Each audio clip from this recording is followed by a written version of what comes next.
Upcoming ఓటీటీలో release అయ్యే movies 1. SIT మే 10న జీ5లో release కానుంది. తెలుగు. రోమియో ప్రజెంట్ ఆహాలో స్ట్రీమింగ్ అవుతుంది. తమిళ్. తలైమై సేయలగం తెలుగు మే 17న జీ5లో రిలీజ్ కానుంది. బాస్టర్ ఆదా శర్మ నటించింది. మే 17న జీ5లో రిలీజ్ కానుంది. చోరుడు మే 14న డిస్నీ+ హాట్‌స్టార్లో రిలీజ్ కానుంది. Baahubali crown of blood May 17న డిస్నీ+ హాట్‌స్టార్లో రిలీజ్ కానుంది. రత్నం విశాల్, ప్రియా భవానీ శంకర్ కలిసి నటించారు. మే 24న అమెజాన్ ప్రైమ్ వీడియోలో రిలీజ్ కానుంది. బాక్ సుందర్, తమన్నా, రాశి ఖన్నా కలిసి నటించారు.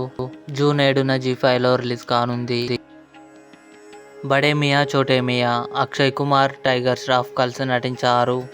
జూన్ 7న నెట్ఫ్లిక్స్లో రిలీజ్ కానుంది. ఇవి అప్కమింగ్ ఓటీటీ మూవీస్. ఈ వీడియో మీకు నచ్చినట్లయితే లైక్ చేయండి, షేర్ చేయండి, మా ఛానల్ని సబ్స్క్రైబ్ చేసుకోండి.